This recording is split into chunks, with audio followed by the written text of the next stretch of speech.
My name is Sarah Mitchell. I'm 32 years old, and I've spent the last 8 years teaching third graders how to read, how to dream, and how to believe that everyone deserves respect, regardless of where they come from. I've been called naive, too trusting, and the family disappointment. But what I wasn't prepared for was watching my own siblings plot to steal my inheritance while completely underestimating the quiet man sitting beside me. Before we jump back in, tell us where you're tuning in from, and if this story touches you, make sure you're subscribed because tomorrow I've saved something extra special for you. The day my mother's will was read, my brother Brian strutted into that community center like he owned the building. He'd already picked out a new BMW and put a deposit on a penthouse overlooking the Columbia River. My sister Jessica arrived 20 minutes late, diamond earrings glinting under the harsh fluorescent lights, discussing vacation plans to the Maldives with her husband loud enough for everyone to hear. They barely glanced at David, my husband of 6 years, who sat quietly in his worn khaki jacket, hands folded, expression unreadable. When the lawyer announced that my mother had left me controlling interest in Harper Properties and the bulk of her $26 million estate, Brian's face went through every shade of red imaginable. Jessica started hyperventilating, and then Brian did something unforgivable. He stood up, pointed directly at David, and declared that there was no way their mother would leave her life's work to someone married to a nobody consultant who probably doesn't even have a college degree. I didn't defend David. I didn't need to. I simply reached over, took his hand and smiled. Not the kind of smile that apologizes or pleads for acceptance, the kind that says your assumptions just cost you everything, and you're about to learn exactly who you've been dismissing all these years. Now let me take you back to where this story truly begins, because what happened in that community center wasn't about money, it was about respect, recognition, and the dangerous game of judging people by their quiet demeanor instead of their actual capabilities. The fluorescent lights in conference room cast everything in that particular shade of institutional beige that makes even the most dramatic moments feel somehow ordinary. The Riverside Community Center wasn't exactly where you'd expect a $26 million fortune to change hands, but my mother Linda Harper had always been practical above all else. Why rent some fancy lawyer's conference room when the community center had perfectly adequate space and better coffee? Brian had arrived first, naturally. At 38, he still carried himself like the high school football captain he'd once been, all swagger and assumed authority. He'd claimed the seat at the head of the rectangular table, directly across from where the lawyer would sit, positioning himself like he was already running the family business. His hair was perfectly styled, his suit obviously expensive, and his confidence absolutely unshakable. He'd been telling anyone who would listen for the past 3 weeks that Harper Properties was his birthright, his destiny, the empire he'd been preparing to inherit his entire life. The irony, of course, was that Brian had never actually worked for Harper Properties. He'd started exactly 4 different businesses in the past decade, each one failing more spectacularly than the last. First, it was the food truck venture that lasted 6 months before health inspectors shut it down. Then came the cryptocurrency consulting firm that evaporated when the market crashed. Most recently, he'd tried to launch a luxury car rental service that went bankrupt when he spent the startup capital on a single Lamborghini for marketing purposes and crashed it during a test drive with potential investors. But Brian had always possessed an remarkable ability to reframe his failures as learning experiences and his lack of business acumen as entrepreneurial vision. He spoke with the conviction of someone who genuinely believed that being Linda Harper's eldest son automatically qualified him to manage a multi-million-dollar real estate empire, despite having no experience in construction, property management, zoning laws, or really any aspect of the business beyond spending the profits. Jessica entered 15 minutes after the ceremony was scheduled to begin, her heels clicking against the worn linoleum with the rhythm of someone accustomed to making dramatic entrances. At 35, She'd mastered the art of looking perpetually busy and important, her phone permanently attached to her ear, her schedule allegedly packed with meetings that always seemed to involve lunch at expensive restaurants. She worked in marketing for a mid-level advertising firm, a job she'd secured primarily through networking at charity galas rather than any particular expertise in brand strategy or consumer psychology. Her husband Marcus trailed behind her, checking his own phone with the intense concentration of someone managing a portfolio worth far more than it actually was. Marcus worked as an investment banker at a regional firm, which sounded impressive until you learned that his primary responsibility involved processing loan applications for small businesses. But he'd perfected the art of dropping financial terminology into casual conversation, creating the impression that he was constantly juggling million-dollar deals rather than approving credit lines for local restaurants and auto repair shops. Jessica had always been Linda's apparent favorite, or at least the daughter who'd mastered the performance of success that their mother seemed to appreciate. She lived in a sprawling house in Crescent Valley, drove a white BMW, and maintained an Instagram account that suggested a lifestyle of constant luxury and sophistication. What she never posted about were the credit card bills, the second mortgage they'd taken out to fund their lifestyle, or the fact that Marcus had been passed over for promotion 3 consecutive years. But Jessica had always possessed an intuitive understanding of presentation over substance. She knew exactly how to position herself at family gatherings, how to steer conversations toward her latest achievements, how to make her job sound more influential than it actually was.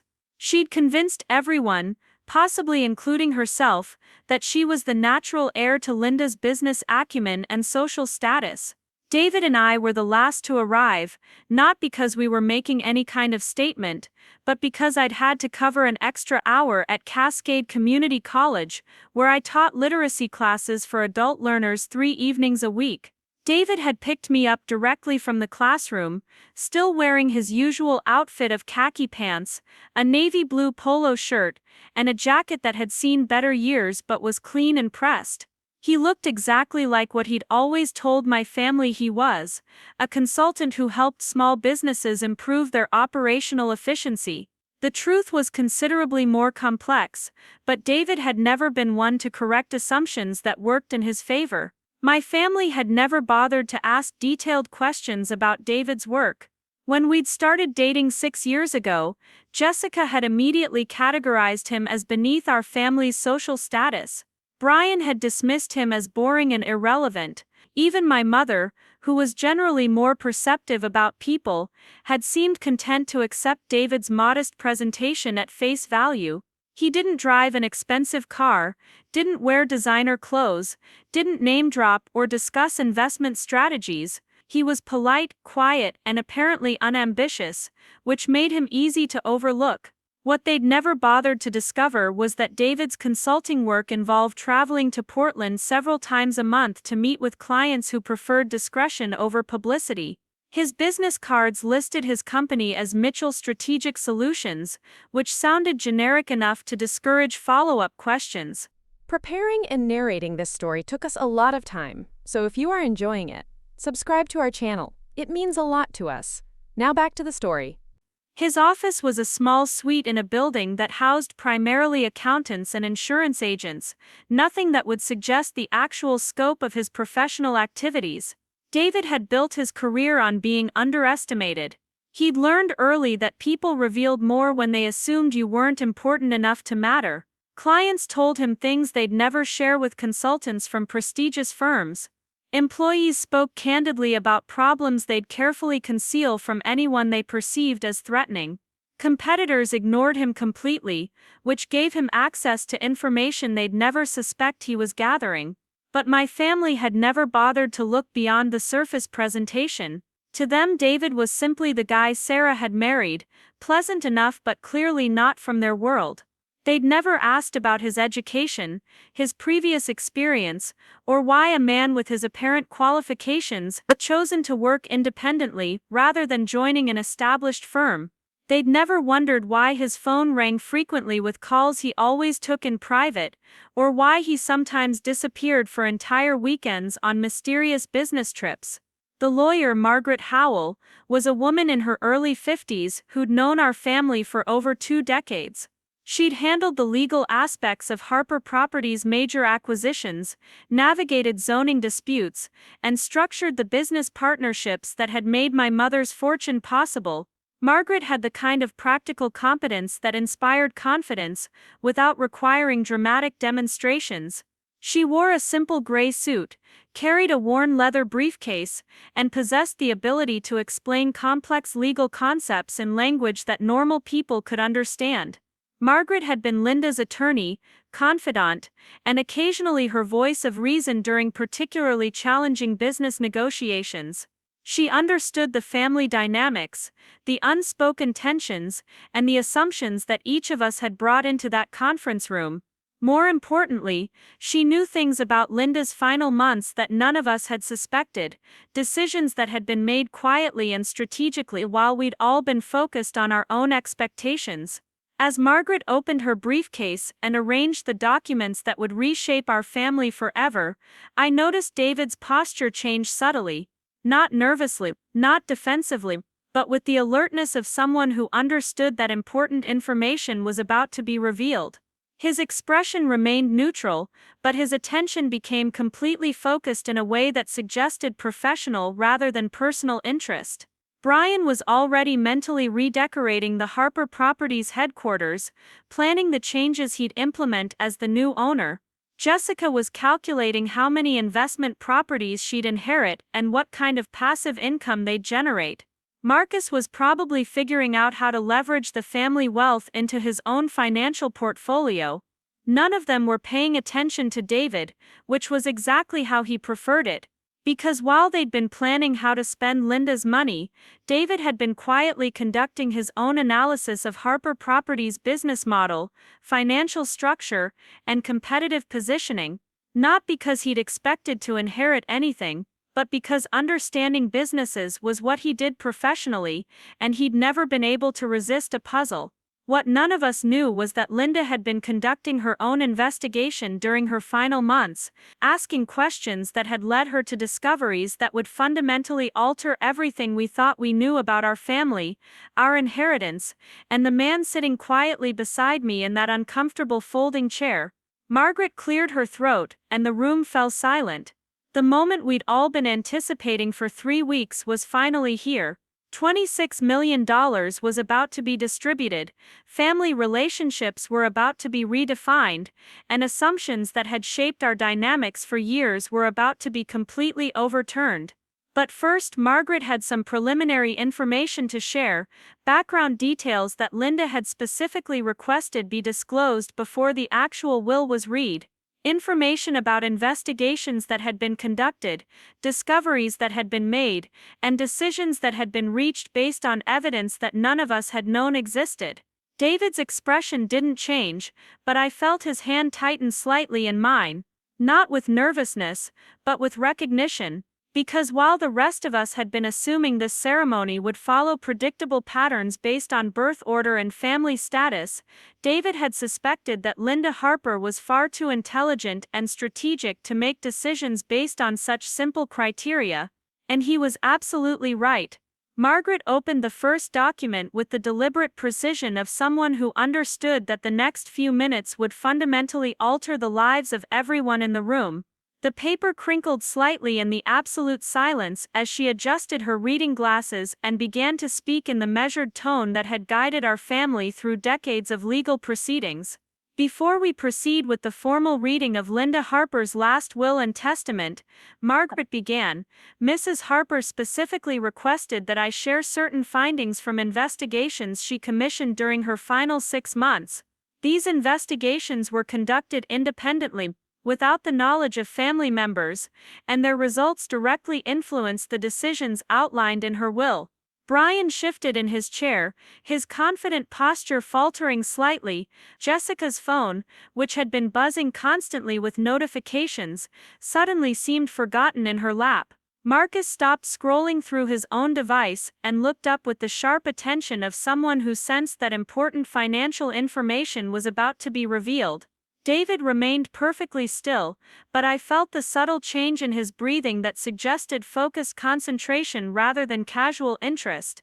His hands stayed folded in his lap, his expression neutral, but there was something in his stillness that reminded me of how he looked when he was analyzing complex business problems for his consulting clients.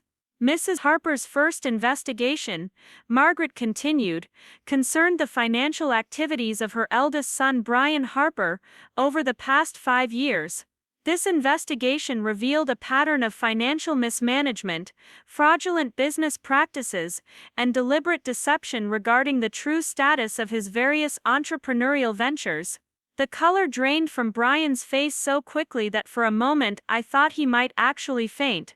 His mouth opened and closed several times without producing any sound, like a fish struggling for air. The swagger that had carried him into the room evaporated completely, replaced by the wide-eyed panic of someone who just realized that secrets he'd thought were safely buried had been methodically excavated.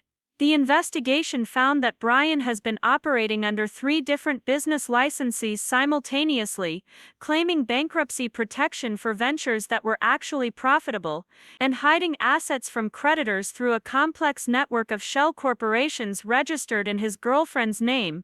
Additionally, he has been claiming Linda Harper as a business partner on loan applications without her knowledge or consent, using her property as collateral for debts totaling over $400,000. Jessica gasped audibly, her perfectly manicured hand flying to her throat in a gesture of shock that seemed genuine for the first time in years. Marcus leaned forward, his financial background apparently allowing him to immediately grasp the legal implications of what Margaret was describing. Brian slumped in his chair as if someone had physically deflated him. Furthermore, Margaret continued relentlessly, bank records show that Brian has been accessing Linda's business accounts through forged authorization documents for the past 18 months, withdrawing funds for personal expenses totaling $67,000. These withdrawals were disguised as consulting fees for services that were never actually provided. Brian finally found his voice, though it came out as a strangled whisper. She said she wanted to help with the businesses. She said family should support each other. Margaret's expression didn't change as she consulted the next document. According to Mrs. Harper's own notes, she never authorized any business partnership agreements or consulting arrangements. She became suspicious when she noticed discrepancies in her quarterly financial reports and hired a forensic accountant to investigate. The accountant's findings led to the broader investigation that uncovered the full scope of your financial deceptions. The silence that followed was so complete that I could hear the heating system cycling on somewhere in the building. Brian's entire identity had been built around the assumption that he was the natural heir to Harper Properties, the son who would carry on Linda's legacy of business success. In less than 5 minutes, that identity had been completely dismantled, replaced by the reality of systematic fraud and betrayal. But Margaret wasn't finished. She turned to Jessica with the same measured professionalism, though I thought I detected the slightest hint of distaste in her expression. Mrs. Harper's second investigation concerned her daughter Jessica Harper Williams and her husband Marcus Williams. This investigation focused on their attempts to manipulate Mrs. Harper's investment decisions for their personal benefit. Jessica's composure cracked visibly. The perfectly applied makeup couldn't hide the way her face contorted with a mixture of fear and indignation. Mother asked for our advice on investments. We were trying to help her diversify her portfolio. The investigation revealed, Margaret continued as if Jessica hadn't spoken, that over the past 2 years you and your husband have been systematically steering Mrs. Harper toward investment opportunities that would directly benefit your own financial interests. Specifically, you encouraged her to purchase commercial properties in areas where Mr. Williams had already acquired significant holdings, knowing that her investments would artificially inflate the value of your assets. Marcus looked like he wanted to disappear entirely. His earlier confidence had been replaced by the hunted expression of someone who'd been caught in an elaborate scheme that had seemed foolproof when they designed it. Additionally, you attempted to convince Mrs. Harper to restructure Harper Properties as a publicly traded company, not because it would benefit the business, but because Mr. Williams had arranged to purchase shares through intermediary investors at below market prices. Your plan was to profit from inside information while appearing to provide legitimate financial advice. Jessica's voice rose to a pitch that bordered on hysteria. We were looking out for her interests. We were trying to protect the family's wealth. According to the financial records, Margaret replied calmly, your recommendations would have resulted in a loss of approximately $3 million for Mrs. Harper while generating nearly $1 million in profit for your personal accounts. Mrs. Harper discovered this when she had her own financial advisors independently analyze the investment proposals you'd been promoting. The room felt smaller somehow, as if the walls were closing in on the carefully constructed facades that Brian and Jessica had maintained for years. Their mother hadn't just known about their schemes, she'd methodically documented them, gathered evidence, and prepared to ensure that their deceptions would have consequences. David's expression remained neutral, but I noticed that his attention had shifted from polite interest to professional assessment. He was evaluating the information Margaret was presenting with the analytical precision I'd seen him apply to complex business problems, filing away details that might become relevant later. Mrs. Harper's third investigation, Margaret said, her voice taking on a different tone, concerned her daughter Sarah's husband David Mitchell. My stomach clenched involuntarily. Whatever composure I'd maintained while watching my siblings' secrets exposed evaporated instantly. David had always been private about his work, but I'd assumed that was simply his personality. The possibility that Linda had investigated him, that there were hidden aspects of his background that even I didn't know, sent a wave of anxiety through me that was completely different from the vindication I'd felt while listening to Brian and Jessica's schemes being exposed. David's hand found mine and squeezed gently, a gesture that was somehow both reassuring and concerning. His touch was steady, confident, but there was something in his expression that suggested he'd been expecting this moment for some time. Unlike the investigations into Brian and Jessica's activities, Margaret continued, Mrs. Harper's investigation into David Mitchell's background was motivated by curiosity rather than suspicion. She was impressed by his business insights during family discussions and wanted to understand why someone with his apparent analytical abilities was working as an independent consultant rather than pursuing more ambitious career opportunities. I felt a mixture of relief and confusion. Linda had investigated David because she'd been impressed by him, not because she'd suspected wrongdoing. But that raised entirely new questions about what she'd discovered and why it had influenced her will. Mrs. Harper's investigation revealed that David Mitchell is not simply a small business consultant, Margaret said, and I felt the room's attention focus on my husband with laser intensity. Mitchell holds a master's degree in forensic accounting from Portland State University and a certification in fraud examination from the Association of Certified Fraud Examiners. He has spent the past 12 years working as a specialized consultant for federal agencies, conducting financial investigations into organized crime, corporate fraud, and money laundering operations. The words hit me like a physical blow. David, my quiet, modest husband who helped small businesses improve their efficiency, was actually a federal investigator specializing in financial crimes. Every assumption I'd made about his work, his background, his reasons for maintaining such a low profile, had been completely wrong. Brian and Jessica were staring at David with expressions of dawning horror, as if they were suddenly seeing him for the first time. Marcus looked like he was mentally reviewing every conversation he'd ever had with David, searching for clues he'd missed or incriminating statements he might have made. Mitchell's client list, Margaret continued, includes the FBI's Financial Crimes Unit, the Treasury Department's Office of Foreign Assets Control, and the Drug Enforcement Administration's Money Laundering Section. His consulting work involves infiltrating suspected criminal organizations by posing as a low-level business consultant, gathering evidence of financial crimes, and building cases for federal prosecution. David's expression hadn't changed, but his grip on my hand had tightened slightly, not apologetically, but protectively, as if he understood that this revelation was fundamentally altering my understanding of our entire relationship. Mrs. Harper discovered that Mr. Mitchell has been responsible for investigations that resulted in over $200 million in seized criminal assets and the conviction of 43 individuals for various financial crimes. His work has dismantled money laundering operations in 6 states and contributed to the prosecution of 3 major organized crime figures. I stared at David, trying to reconcile this information with the man I'd been married to for 6 years.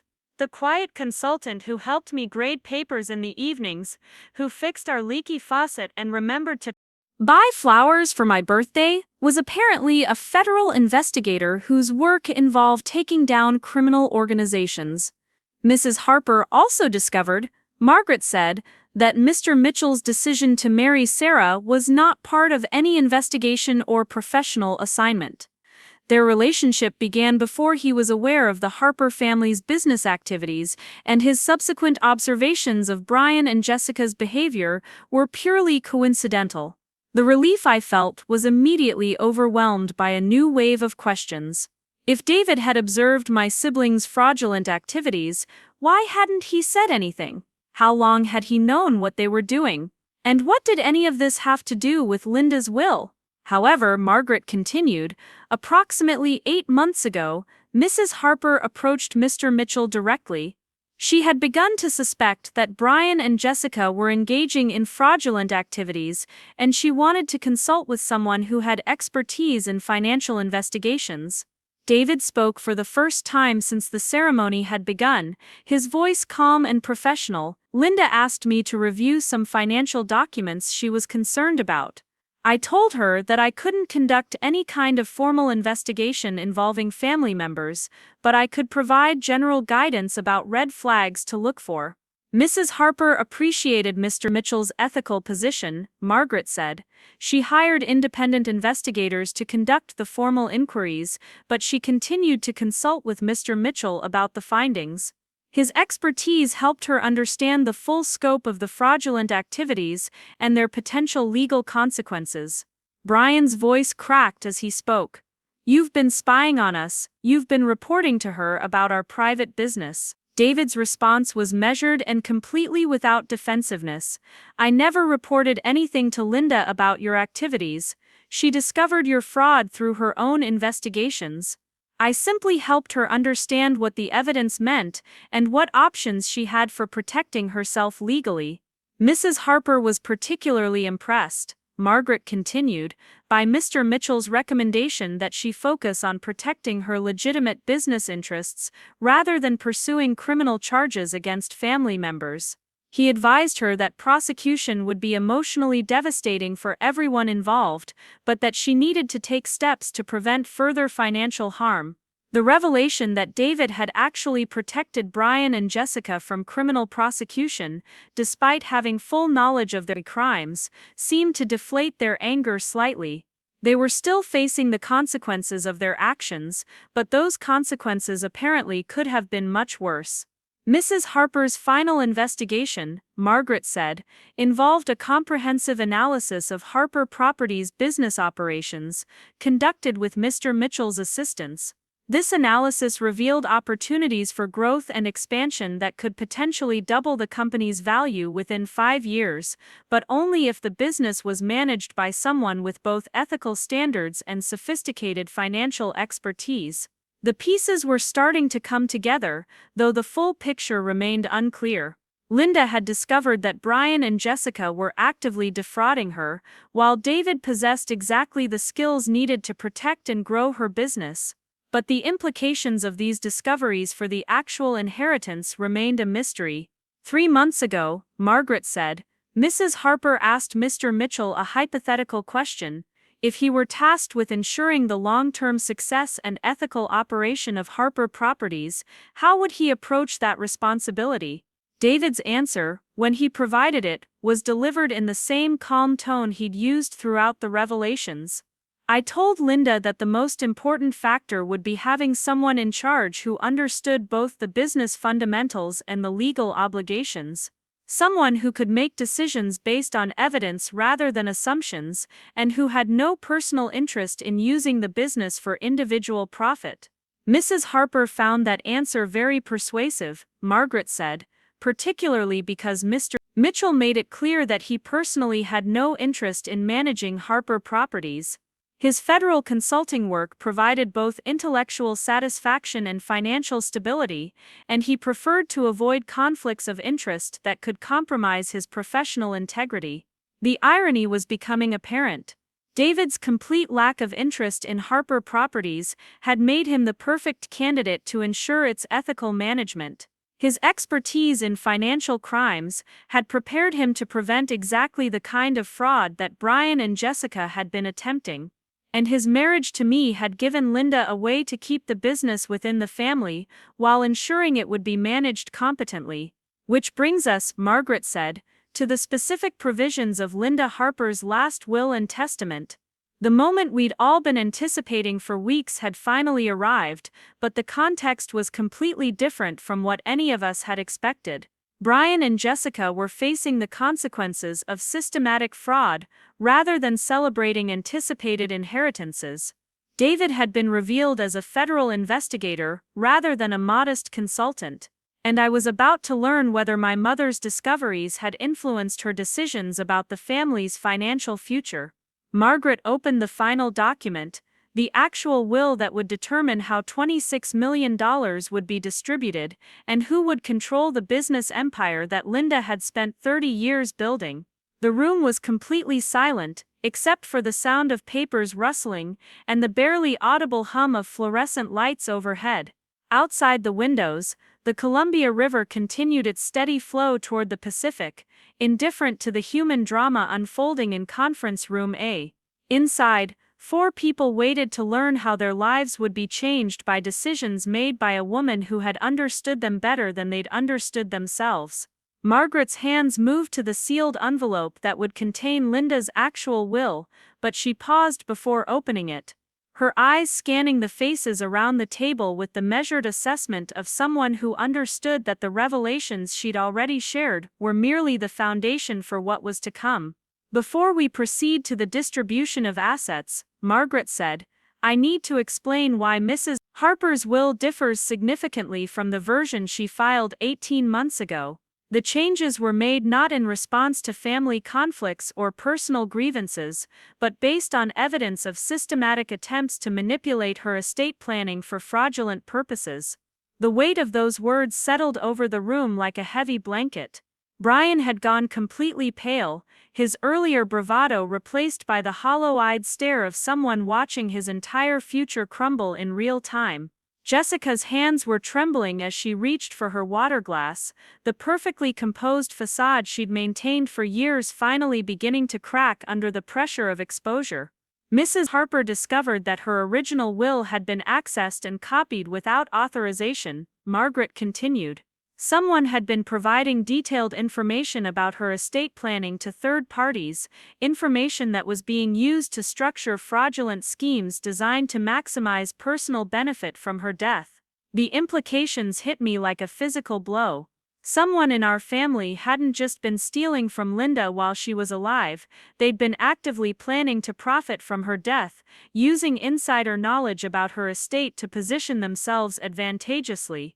David's expression remained carefully neutral, but I could feel the shift in his attention that suggested his professional instincts were fully engaged. His background in financial crimes investigation had apparently trained him to recognize patterns of fraud that would be invisible to most people, and he was clearly processing Margaret's revelations through the lens of criminal behavior analysis. The investigation revealed that copies of Mrs. Harper's original will had been shared with at least 3 different financial advisors, 2 real estate agents, and 1 investment broker, Margaret said. These individuals had been contacted by family members seeking advice about how to maximize the value of anticipated inheritances through advanced planning and strategic positioning. Jessica's voice came out as barely more than a whisper. We were just trying to be responsible. We wanted to make sure we could manage the inheritance properly. Margaret's response was delivered with the cold precision of someone who had spent decades distinguishing between legitimate estate planning and criminal manipulation.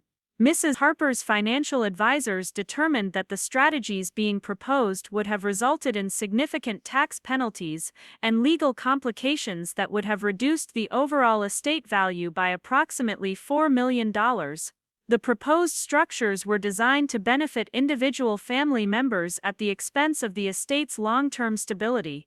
Marcus finally spoke, his voice tight with barely controlled panic. We were told those strategies were standard practice for high-net-worth families. We were trying to protect everyone's interests. The investment broker who provided that advice, Margaret replied, was subsequently investigated by the Securities and Exchange Commission for running a Ponzi scheme that defrauded clients of over $12 million. Mrs. Harper's financial team determined that following his recommendations would have made the estate vulnerable to significant losses and potential legal liability. The room fell silent as the full scope of the manipulation became clear. My siblings hadn't just been stealing money and providing fraudulent financial advice, they'd been actively working to restructure Linda's estate in ways that would have exposed it to criminal schemes and financial predators. Brian's voice cracked as he spoke. We didn't know about any Ponzi scheme. We were just following professional advice. Mrs. Harper's investigation found that you were receiving a commission for every client you referred to this particular broker, Margaret said. You had been paid over $30,000 in referral fees over the past year, payments that were structured to avoid taxation and reporting requirements. The revelation that Brian had been profiting from steering Linda toward fraudulent investments added another layer to his betrayal. He hadn't just been trying to maximize his inheritance, he'd been actively endangering Linda's financial security for his own immediate benefit. Additionally, Margaret continued, the investigation revealed that both Brian and Jessica had been systematically gathering information about Mrs. Harper's business relationships, client contracts, and competitive strategies. This information was being shared with potential competitors and real estate investors who were positioning themselves to acquire Harper Properties assets at below-market prices following Mrs. Harper's death. Jessica's composure finally collapsed entirely. Tears began streaming down her cheeks, smearing her carefully applied makeup and leaving dark streaks on her designer blouse. We never meant for her to get hurt. We were just trying to secure our family's future. The financial impact of your activities, Margaret said relentlessly, would have resulted in the dissolution of Harper Properties within 18 months of Mrs. Harper's death. The company's client base would have been systematically poached by competitors, its most valuable properties would have been acquired through manipulated market conditions, and the remaining assets would have been insufficient to support the business operations or provide meaningful inheritance value. The criminal sophistication of what my siblings had been planning was staggering. They hadn't just been thinking about inheriting Linda's money, they'd been actively working to ensure that her business empire would be dismantled and sold off in ways that would maximize their immediate cash benefits, while destroying the long-term value she'd spent decades building. David spoke quietly, his voice carrying the authority of someone who had investigated similar schemes professionally. What you're describing is a classic asset stripping operation. The goal isn't to inherit a successful business, it's to liquidate everything as quickly as possible to generate immediate cash, regardless of the long-term consequences. Margaret nodded approvingly. Mr. Mitchell's analysis was instrumental in helping Mrs. Harper understand the full implications of what was being planned. His expertise in financial crimes allowed her to recognize patterns that might not have been obvious to someone without specialized training. The realization that David had been protecting Linda from criminal schemes orchestrated by her own children added a new dimension to everything I thought I understood about our family dynamics. While I'd been focused on the surface tensions and personality conflicts that had always characterized our relationships, there had been an entirely different level of betrayal and manipulation occurring behind the scenes. Mrs. Harper's response to these discoveries, Margaret continued, was to completely restructure her estate planning with the goal of protecting Harper Properties from asset stripping while ensuring that family members who had demonstrated ethical behavior would be positioned to benefit from the business's long-term success. Brian's last desperate attempt to salvage something from the situation came out as a strangled plea. She could have talked to us. She could have given us a chance to explain. Margaret's expression softened slightly, though her tone remained professional. Mrs. Harper did attempt to address these issues directly. She arranged multiple family meetings over the past year specifically to discuss estate planning and succession issues. During those meetings, both Brian and Jessica continued to advocate for the same strategies that the investigation had revealed to be fraudulent. I remembered those meetings, awkward Sunday dinners where Linda had tried to engage us in conversations about the future of Harper Properties. Brian had dominated the discussions with elaborate presentations about modernizing the business model and expanding into new markets. Jessica had contributed detailed analyses of investment opportunities and market trends. At the time, I'd been impressed by their apparent expertise and business acumen. Now I understood that those presentations had been carefully crafted to steer Linda toward decisions that would benefit their hidden agendas. They hadn't been sharing family wisdom or business insights, they'd been executing a sophisticated fraud scheme disguised as estate planning advice. Mrs. Harper also discovered, Margaret said, that Brian had been forging her signature on business documents for over 2 years. These forgeries were used to secure loans, authorize contracts, and establish business relationships that Mrs. Harper had never actually approved. The forgery revelation added yet another criminal dimension to Brian's activities. He hadn't just been stealing money and providing fraudulent advice, he'd been impersonating Linda in official business transactions, creating legal liabilities and financial obligations that could have destroyed her reputation and creditworthiness. The forged documents included loan applications totaling over $800,000, equipment leases for construction projects that were never actually undertaken, and partnership agreements with companies that were subsequently investigated for tax evasion and environmental violations. Margaret explained. Marcus, who had been silent for several minutes, finally spoke in a voice barely above a whisper. How did she figure out about the forgeries? Mrs. Harper noticed discrepancies in her quarterly business reports, Margaret replied. Projects that she didn't remember approving, expenses that didn't correspond to actual business activities, and partnership agreements that conflicted with her established business strategy. When she asked Brian for clarification, his explanations were inconsistent and evasive. David nodded slightly, his professional experience apparently allowing him to fill in the details that Margaret was leaving unsaid. Forgery investigations usually begin with inconsistencies in financial records. Once you start looking for signature discrepancies, the patterns become obvious to anyone with forensic document analysis training. Mrs. Harper hired a handwriting expert to analyze the questionable documents, Margaret confirmed. The analysis revealed that over 60 business documents bearing Mrs. Harper's signature had actually been forged by Brian over a 24-month period. The systematic nature of Brian's forgery operation was breathtaking in its scope and audacity. He hadn't just forged a few signatures for emergency situations, he'd been essentially operating Harper Properties through fraudulent authorization for 2 years, making decisions and entering agreements that Linda had never approved. The financial impact of these forged agreements, Margaret continued, included contractual obligations that would have cost Harper Properties over $2 million to fulfill, partnership arrangements that would have exposed the company to significant legal liability, and equipment leases that were structured to benefit companies owned by Brian's personal associates. Jessica's voice was barely audible as she asked, Did she know about Marcus's involvement?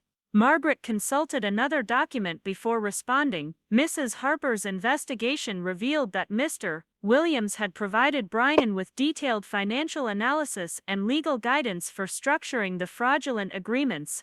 Mr. Williams also helped Brian establish shell corporations and offshore accounts for hiding the proceeds from the various schemes. Marcus slumped in his chair as if someone had physically deflated him. His role in the conspiracy apparently extended far beyond passive support. He'd been an active architect of the financial structures that had enabled Brian's fraud to continue undetected for so long. Mr. Williams' banking connections were particularly valuable for the money laundering aspects of the operation, Margaret said. He helped establish accounts in 3 different states and 2 foreign countries, all designed to obscure the trail of stolen funds and make recovery difficult for investigators. The international scope of their operations was staggering. What had started as simple theft had evolved into a sophisticated criminal enterprise involving forgery, money laundering, and international financial manipulation. The fact that all of this had been orchestrated by my own family members was almost impossible to comprehend. David's expression had shifted to something resembling professional admiration, though not for the criminal aspects of the scheme. The investigation Mrs. Harper commissioned was extremely thorough. Uncovering this level of financial manipulation requires significant expertise and resources. Margaret smiled slightly. Mrs. Harper spared no expense in ensuring that the investigation was comprehensive. She understood that half measures would leave her vulnerable to continued exploitation, and she wanted to understand the full scope of what had been happening. The investigation also revealed, Margaret continued, that Brian and Jessica had been actively recruiting other family members and business associates to participate in various aspects of the fraud.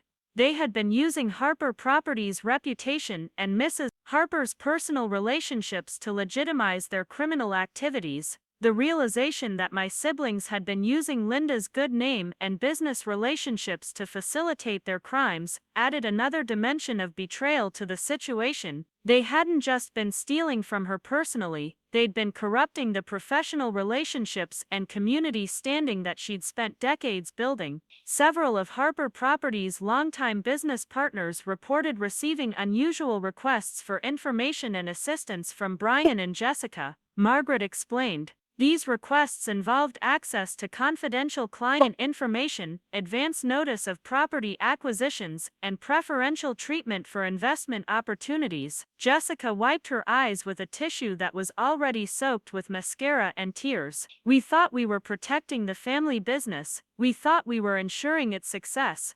The investigation determined, Margaret replied, that your activities would have resulted in Harper Properties losing approximately 60% of its established client base within 2 years. The reputation damage from the various criminal schemes would have made it impossible to maintain the trust relationships that are essential for successful real estate development. The long-term consequences of their actions were becoming clear. Even if they had succeeded in inheriting Harper Properties, their criminal activities would have destroyed its value and reputation so thoroughly that the inheritance would have been worthless within a few years. David spoke quietly, his voice carrying the weight of professional experience with similar cases. Criminal enterprises that parasitize legitimate businesses almost always destroy their host organizations. The short-term profits from fraud are rarely sufficient to compensate for the long-term damage to reputation and client relationships. Margaret nodded in agreement. Mrs. Harper understood that allowing Brian and Jessica to inherit control of Harper Properties would be equivalent to ordering its destruction. She restructured her will not out of anger or disappointment, but as a practical measure to ensure the survival of everything she had built. The pieces of Linda's strategy were finally becoming clear. She hadn't changed her will to punish Brian and Jessica for their crimes, she'd changed it to protect Harper Properties from the inevitable destruction that would result from their management. Her decisions had been based on business logic rather than family emotion. Which brings us, Margaret said, reaching for the sealed envelope containing Linda's actual will, to the specific provisions she established for ensuring Harper Properties' continued success and the fair distribution of her personal assets. The moment of truth had finally arrived. After an hour of revelations about criminal conspiracies, financial fraud, and systematic betrayal, we were about to learn how Linda had chosen to respond to these discoveries. $26 million was about to be redistributed based on evidence that none of us except David had known existed. Brian and Jessica sat in stunned silence, their faces reflecting the gradual understanding that their carefully planned future had been completely demolished by their own criminal behavior. Marcus stared at the table, apparently unable to meet anyone's eyes as the full scope of his involvement in the conspiracy became clear. David remained calm and attentive, but I could sense his professional curiosity about how Linda had chosen to structure her response to such complex criminal behavior. His expertise in financial crimes had apparently given him insights into Linda's strategy that none of us had possessed. The envelope crackled as Margaret opened it, revealing the document that would reshape our family's future and determine whether Harper Properties would survive or be destroyed by the criminal schemes that had been designed to maximize its exploitation. Margaret's fingers traced the edge of the sealed envelope containing Linda's final will, and the silence in conference room A became so absolute that I could hear my own heartbeat echoing in my ears. The fluorescent lights overhead seemed to buzz more loudly, casting harsh shadows across faces that had been fundamentally altered by the past hour of revelations. Brian sat motionless, his earlier confidence replaced by the hollow stare of someone whose entire identity had been systematically dismantled. Jessica's tears had stopped flowing, leaving behind streaked makeup and red-rimmed eyes that reflected a mixture of shame and desperate hope that somehow, despite everything that had been revealed, Linda's final decisions might still offer some form of redemption. The envelope opened with a sound that seemed disproportionately loud in the oppressive quiet. Margaret extracted several documents, each one appearing to represent a different aspect of Linda's comprehensive response to the criminal conspiracy she had uncovered. Her movements were deliberate and professional, but I detected a subtle tension in her posture that suggested even she was uncertain about how the family would react to what was about to be revealed. Linda Harper's last will and testament, Margaret began, her voice carrying the weight of legal authority, was executed 4 months ago after the completion of all investigations into family financial activities. The will reflects Mrs. Harper's determination to protect Harper Properties from criminal exploitation while ensuring that family members who demonstrated ethical behavior would benefit from her life's work. David's hand found mine under the table, his touch steady and reassuring despite the magnitude of uncertainty surrounding us. His professional experience with criminal investigations had apparently prepared him for moments like this, where years of hidden behavior suddenly emerged into daylight with consequences that would reshape multiple lives permanently. The first provision, Margaret continued, addresses the matter of criminal restitution. Brian Harper is required to repay all funds stolen from Harper Properties accounts, totaling $67,000 plus interest calculated at the prime rate over the period of theft. Additionally, he must surrender all assets acquired through the use of forged documents and fraudulent business agreements. Brian's voice emerged as barely more than a whisper. I don't have $67,000. The businesses, the investments, everything was leveraged. Margaret's expression remained neutral as she consulted the next document. Mrs. Harper anticipated this situation. The will establishes a payment plan that allows you to satisfy the debt through monthly installments over 10 years, provided you maintain legitimate employment and submit to quarterly financial audits to ensure compliance. The practical nature of Linda's approach surprised me. Despite the magnitude of Brian's betrayal, she had structured consequences that would allow him to rebuild his life legitimately rather than face immediate financial ruin. Her response balanced accountability with the recognition that destroying Brian completely would serve no constructive purpose. However, Margaret continued, any attempt to hide assets, engage in further fraudulent activities, or violate the terms of the restitution agreement will result in immediate referral to federal prosecutors for criminal charges.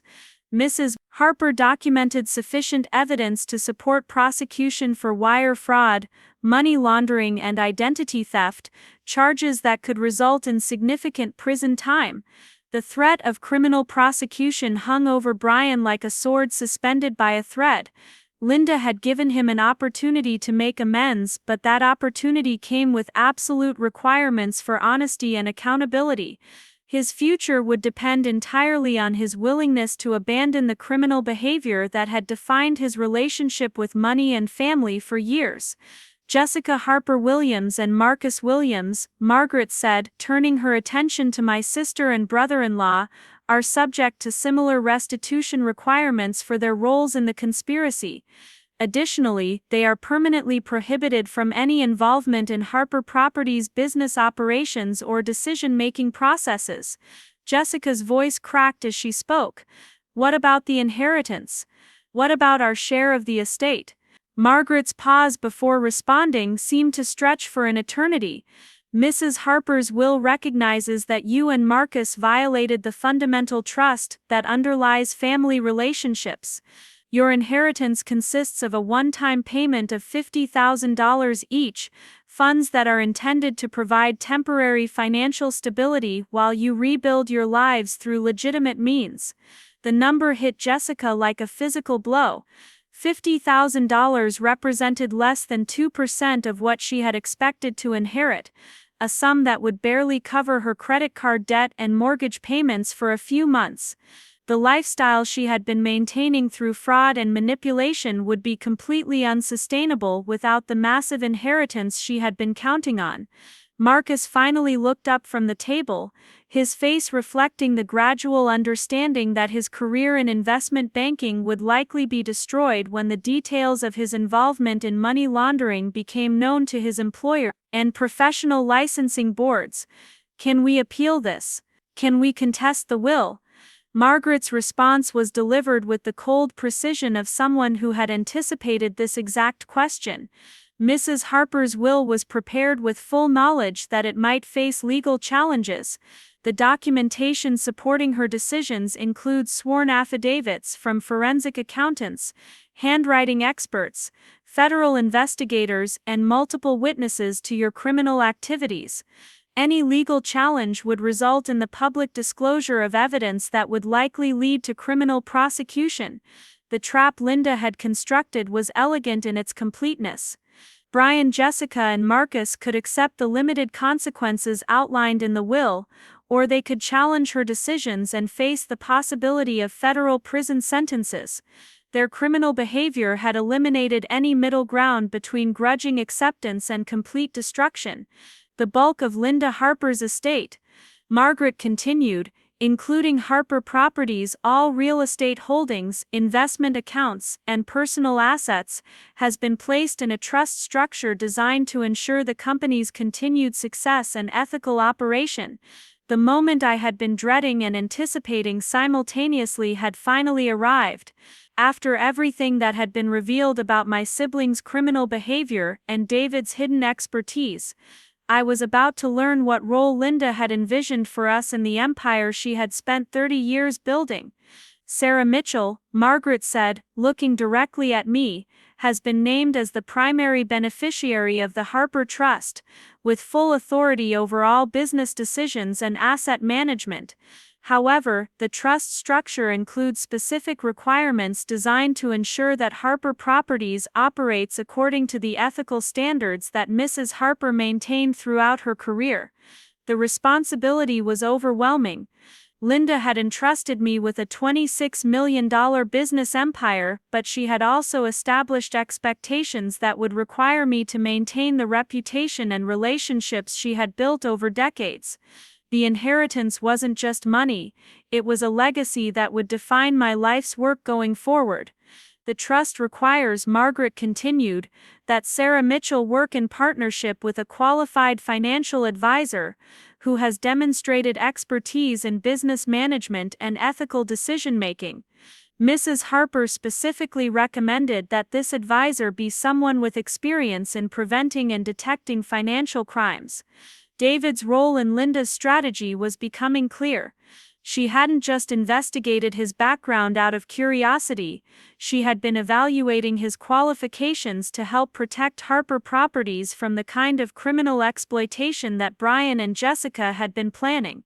His expertise in financial crimes investigation made him uniquely qualified to ensure that the company would never again be vulnerable to internal fraud. Additionally, Margaret said, the trust establishes Harper Properties as a certified B Corporation, a business structure that requires the company to balance profit with social and environmental responsibility. This designation ensures that the company's success will be measured not just by financial returns, but by its positive impact on the community and its employees. Linda's vision for Harper Properties extended beyond simple business success to encompass the kind of ethical leadership that would honor her memory while building something meaningful for future generations.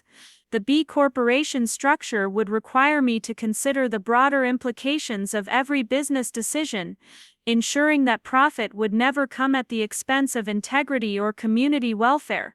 The trust also establishes the Linda Harper Foundation, Margaret continued, a charitable organization focused on providing housing assistance and business development support for low-income families in the Riverside community. 20% of Harper Properties' annual profits will be directed to foundation activities, ensuring that the company's success directly benefits those who need assistance most.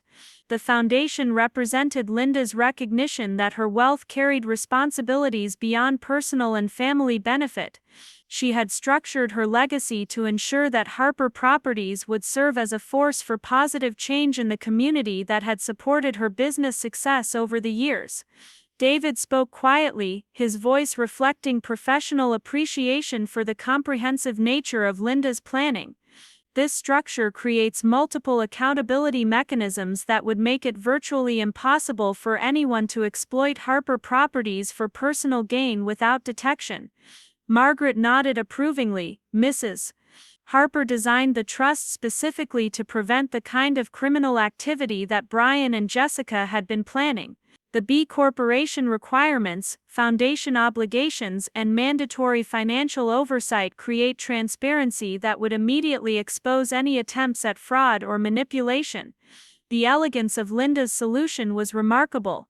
Rather than simply punishing Brian and Jessica for their crimes, she had restructured her entire legacy to ensure that such crimes would be impossible in the future. Harper Properties would continue to generate wealth and provide employment, but that wealth would be distributed in ways that served broader purposes than individual enrichment. Sarah's role as trust manager, Margaret explained, comes with significant financial compensation, but also with legal obligations that require her to maintain the company's ethical standards and community focus. Any violation of these obligations would result in the trust being transferred to professional management, with Sarah losing all control and financial benefit. The accountability structure Linda had established ensured that even I would be held to the highest standards of ethical behavior. The inheritance came with both tremendous opportunity and absolute responsibility, creating incentives for success while preventing the kind of corruption that had characterized Brian and Jessica's approach to family wealth. The trust also includes provisions for David Mitchell's role as chief financial advisor, Margaret continued. His compensation will be tied directly to Harper Properties' financial performance and ethical compliance, ensuring that his expertise serves the company's long-term interests rather than short-term profit maximization. David's integration into the business structure reflected Linda's recognition that his skills were essential for protecting Harper Properties from future threats. His background in financial crimes investigation would help ensure that the company never again became vulnerable to internal fraud or external manipulation. Finally, Margaret said, the will includes a provision for Brian and Jessica to earn back a portion of their inheritance through demonstrated ethical behavior and legitimate business success. If they can maintain stable employment, complete financial restitution, and avoid any criminal activity for a period of 10 years, they will be eligible for additional financial support from the foundation. Linda's final gesture toward her children reflected her hope that the consequences of their criminal behavior might ultimately lead to genuine reformation. She had not permanently excluded them from the family's financial future, but she had established requirements that would force them to rebuild their lives according to ethical principles. The silence that followed Margaret's completion of the will reading was different from the tense anticipation that had characterized the earlier revelations. This quiet reflected processing, acceptance, and the gradual understanding that Linda's decisions had been based on careful analysis rather than emotional reaction. Brian was the first to speak, his voice hollow but lacking the angry defiance that had characterized his earlier responses. "She really knew everything, didn't she?" Margaret's reply was gentle but definitive. "Your mother spent her final months ensuring that she understood the complete truth about what had been happening to her business and her family. Her decisions were based on comprehensive evidence rather than assumptions or suspicions." Jessica wiped her eyes with a fresh tissue, her earlier hysteria replaced by exhausted resignation. "Can we visit? Can we still be part of the family?" I looked at my sister, seeing past the makeup and designer clothes to the frightened woman who had convinced herself that criminal behavior was justified by family loyalty. "You'll always be my sister, Jess. But things will have to be different now." David squeezed my hand gently, a gesture that conveyed both support and understanding. His professional experience had taught him that family relationships could survive even serious betrayals, but only if all parties committed to fundamental changes in behavior and expectations.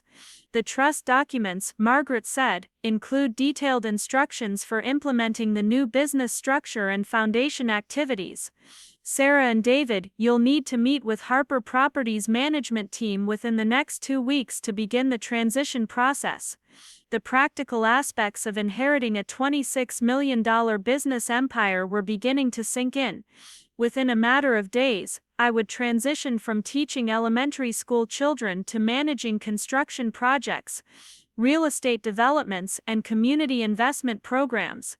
The responsibility was simultaneously exhilarating and terrifying. "Mrs. Harper also left personal letters for each family member," Margaret said, distributing sealed envelopes that bore our names and Linda's distinctive handwriting. "She wanted you to understand her reasoning from her own perspective, not just through the legal documentation." The envelope containing my letter felt warm in my hands, as if it still carried some trace of Linda's presence. I tucked it into my purse, knowing that I would need time and privacy to process whatever final thoughts she had wanted to share with me personally. Brian stood slowly, his movements reflecting the physical exhaustion that accompanies emotional devastation. "I guess this is goodbye to the life I thought I was going to have." "It's goodbye to a life built on lies and theft," David replied, his tone compassionate but uncompromising. "It could be the beginning of a life built on something real." Jessica gathered her purse and coat with the mechanical movements of someone operating on autopilot. "I don't know how to start over. I don't know how to live differently. The foundation will include job training and counseling services," I said, surprising myself with the certainty in my voice. "When you're ready to rebuild honestly, there will be support available." Margaret packed her documents with the satisfied efficiency of someone who had successfully completed a complex and emotionally challenging assignment. "Mrs. Harper would be proud of how you've all handled this situation." She understood that discovering the truth would be painful, but she believed that truth was the only foundation for genuine family healing. The 4 of us walked out of the community center together, but we were no longer the same people who had entered conference room 3 hours earlier. The revelations about criminal behavior, hidden expertise, and strategic legacy planning had fundamentally altered our understanding of ourselves and each other. Outside, the afternoon sun reflected off the Columbia River, creating patterns of light that shifted constantly as the water flowed toward its distant destination. The city of Riverside continued its daily rhythm, indifferent to the human drama that had just concluded in one of its municipal buildings. David and I stood beside our modest car, watching Brian and Jessica drive away in their expensive vehicles that would likely be repossessed within a few months as the financial consequences of their criminal behavior became apparent. Their future had been reduced to the basic elements of survival and redemption, stripped of the artificial wealth they had accumulated through fraud. "Are you ready for this?" David asked, his voice reflecting both professional assessment and personal concern. I thought about the question seriously, considering the magnitude of responsibility Linda had placed on my shoulders. Harper Properties employed over 60 people, managed dozens of construction projects, and contributed millions of dollars annually to the local economy. The decisions I would make over the coming years would affect not just my own family, but an entire community of workers, contractors, and residents. "I don't know if anyone could be ready for this," I replied honestly, "but I think that's why Linda chose me, not because I was prepared, but because I was willing to learn and grow into the responsibility." David nodded, his expression reflecting the analytical mindset that had made him successful in his federal investigative work. "The business fundamentals are sound, the reputation is excellent, the market conditions are favorable. The main challenge will be maintaining the ethical standards while expanding the community impact programs." 6 months later, Harper Properties had completed its transition to B Corporation status and launched the Linda Harper Foundation's first community housing initiative. The foundation's programs provided affordable housing assistance, small business development loans, and job training services that had already helped over 200 families in the Riverside area. Brian had found employment as a junior salesperson at a used car dealership, work that required him to rebuild his relationship with honesty and customer service from the ground up. His monthly restitution payments were being made on schedule, and his quarterly financial audits showed no evidence of continued criminal activity. Jessica had enrolled in a community college business program and taken a part-time job, managing social media for local small businesses. The transition from her previous lifestyle had been difficult, but she was gradually learning to find satisfaction in work that created value rather than extracting it from others. Marcus had resigned from his investment banking position before the money laundering allegations became public, avoiding criminal charges but ending his career in financial services permanently. He was working as a bookkeeper for a nonprofit organization, using his financial skills in service of community benefit rather than personal enrichment. David had transitioned from federal consulting work to serving as Harper Properties' chief financial advisor, bringing his expertise in fraud prevention and ethical business practices to bear on expanding the company's community impact programs. His work involved not just financial management, but designing systems that would ensure Harper Properties remained a force for positive change, rather than simple profit generation. The letter Linda had left for me contained a single page of handwritten text that I had read dozens of times over the months following the will reading. Her words reflected the wisdom of someone who had spent decades building something meaningful while watching family members attempt to reduce that meaning to simple personal enrichment. "Sarah," she had written, "I chose you not because you were the most business-minded of my children, but because you were the only one who understood that success means building something larger than yourself." Harper Properties was never about making money for the Harper family. It was about creating opportunities for families throughout our community to build better lives for themselves and their children. Your siblings lost sight of that purpose, and their criminal behavior was the inevitable result of putting personal gain ahead of community service. I trust you to remember that every decision you make, as Harper Properties leader, will affect not just your own family, but hundreds of families who depend on the company for employment, housing, and community investment. David's expertise will help you prevent the kind of corruption that nearly destroyed everything I built, but the real protection comes from never forgetting that wealth carries responsibilities to those who helped create it.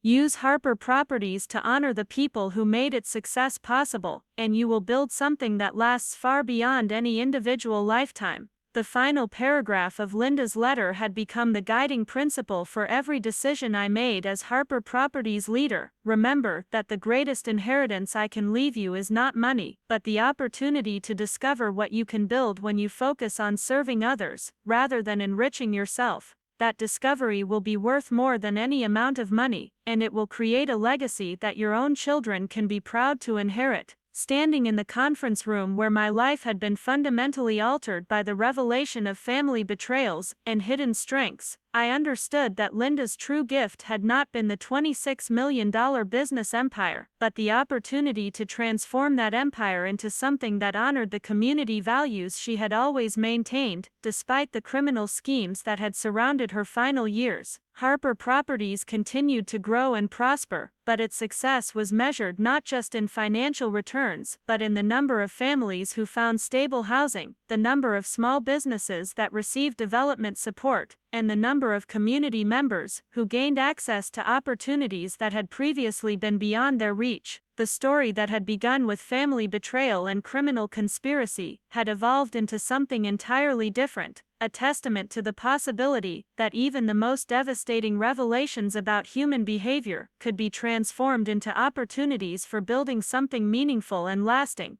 The envelope Margaret placed in my hands felt heavier than its physical weight should have allowed. Linda's final will, the document that would determine the fate of a $26 million empire and reshape the lives of everyone in that sterile conference room, seemed to pulse with the accumulated energy of months of investigation, planning, and strategic decision-making. The fluorescent lights overhead cast everything in that particular shade of institutional brightness that made even the most momentous occasions feel somehow ordinary, but there was nothing ordinary about what was about to unfold. Margaret's voice carried the weight of legal authority as she began reading Linda's final testament, but beneath the professional composure, I detected something that might have been satisfaction. She had worked with Linda for over 2 decades, had witnessed the growth of Harper Properties from a small family operation into a regional powerhouse, and had apparently played a crucial role in ensuring that Linda's legacy would survive the criminal schemes that had been designed to destroy it. I, Linda Marie Harper, being of sound mind and clear judgment, Margaret read, do hereby establish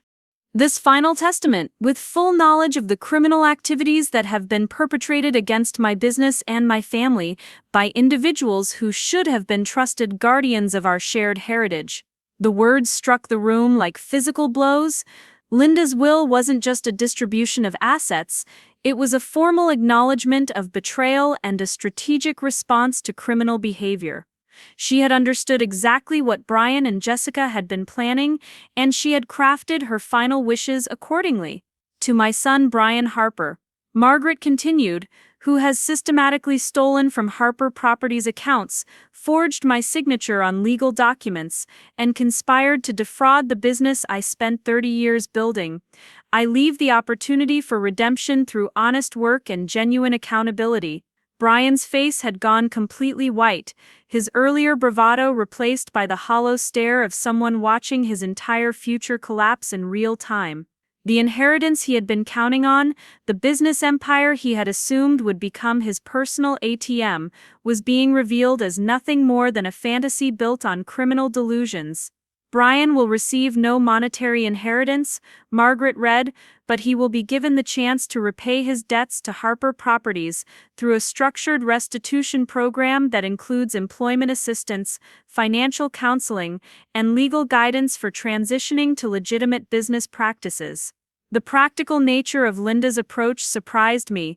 Despite the magnitude of Brian's betrayal, she had chosen rehabilitation over destruction, accountability over vengeance. Her response demonstrated the kind of strategic thinking that had made Harper Properties successful, focusing on long-term solutions rather than short-term emotional satisfaction. However, Margaret continued, any attempt by Brian to continue criminal activities, hide assets, or violate the terms of his restitution agreement will result in immediate criminal prosecution using evidence that has been preserved and documented by federal investigators.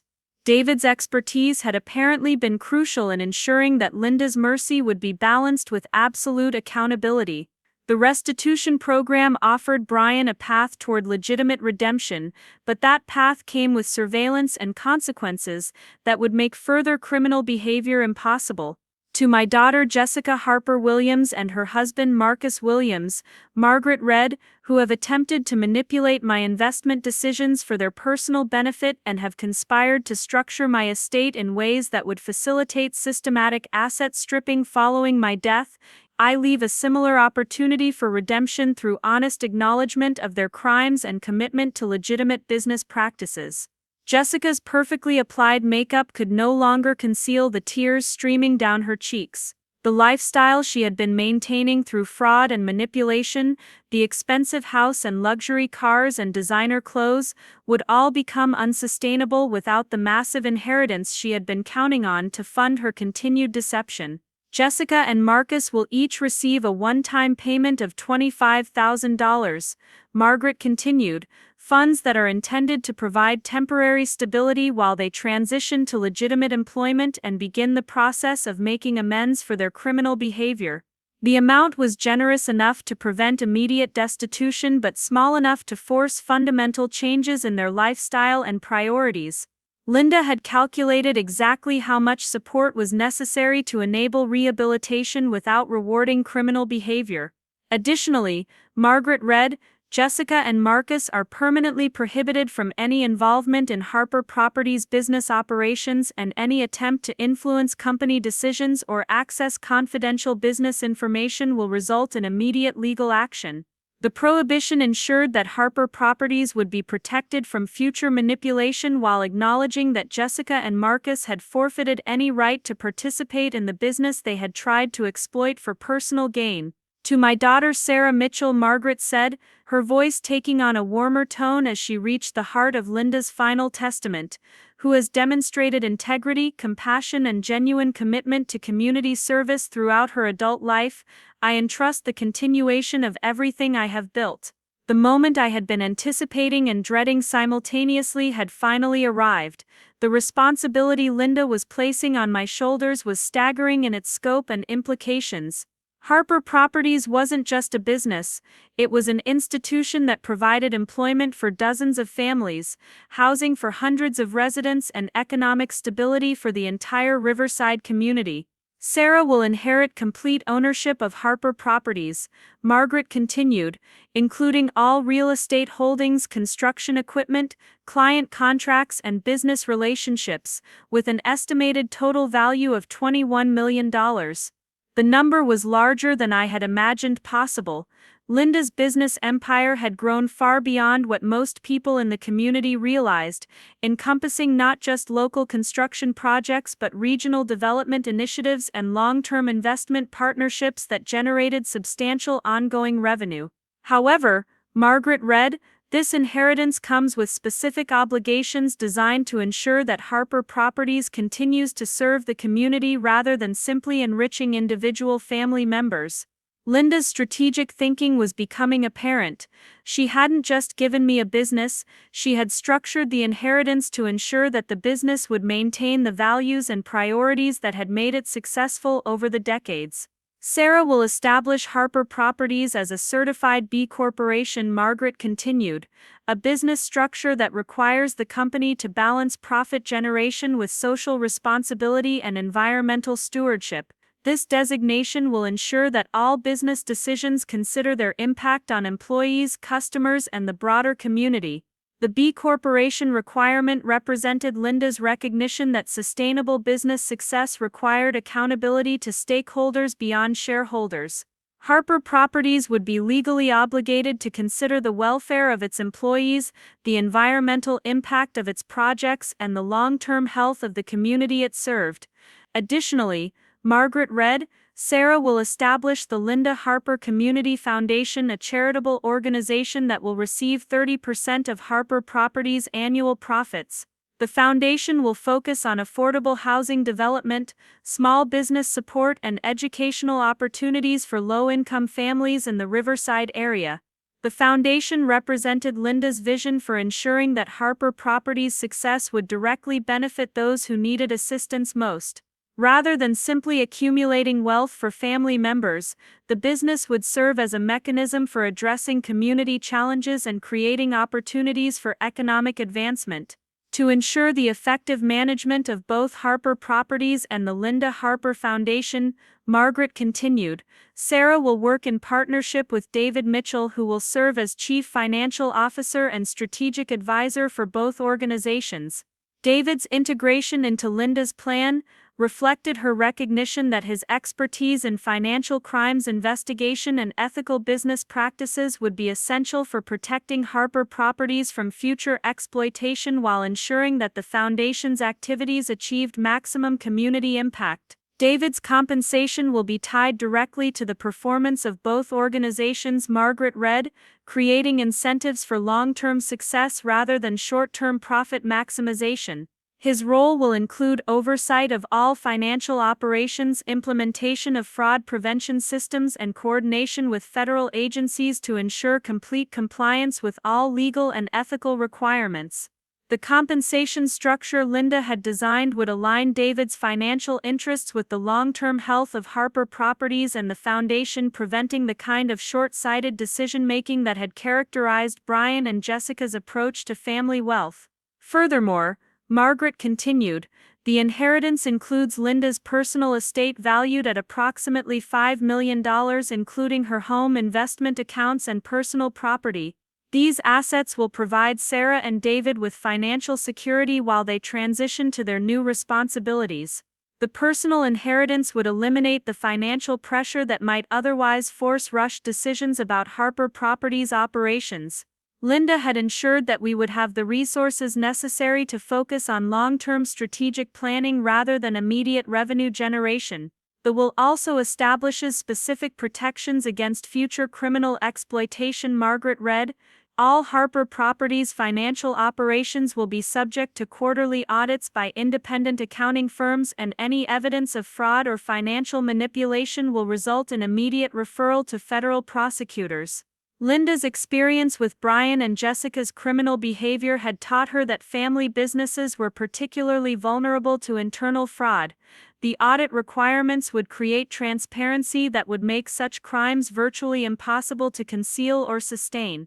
Finally, Margaret said the will includes provisions for Brian and Jessica to earn back a portion of their forfeited inheritance through demonstrated rehabilitation and genuine commitment to legitimate business practices. Linda's final gesture toward her criminal children reflected her belief that people could change if they were given proper incentives and accountability structures. She hadn't permanently excluded them from the family's financial future, but she had established requirements that would force them to rebuild their lives according to ethical principles. If Brian and Jessica can maintain legitimate employment, complete their restitution obligations, and avoid any criminal activity for a period of 10 years, Margaret read, they will be eligible for additional financial support from the Linda Harper Foundation, including assistance with housing, education, and business development. The 10-year requirement would ensure that any rehabilitation was genuine rather than simply performed for financial gain. Linda had created a pathway for redemption that would require sustained commitment to ethical behavior over a substantial period of time. Margaret closed the will and looked around the table at faces that reflected the profound impact of Linda's strategic decision-making. The document she had just read wasn't simply a distribution of assets, it was a comprehensive plan for transforming family wealth into community benefit while protecting against future criminal exploitation. The silence that followed was different from the tense anticipation that had characterized the earlier parts of the ceremony.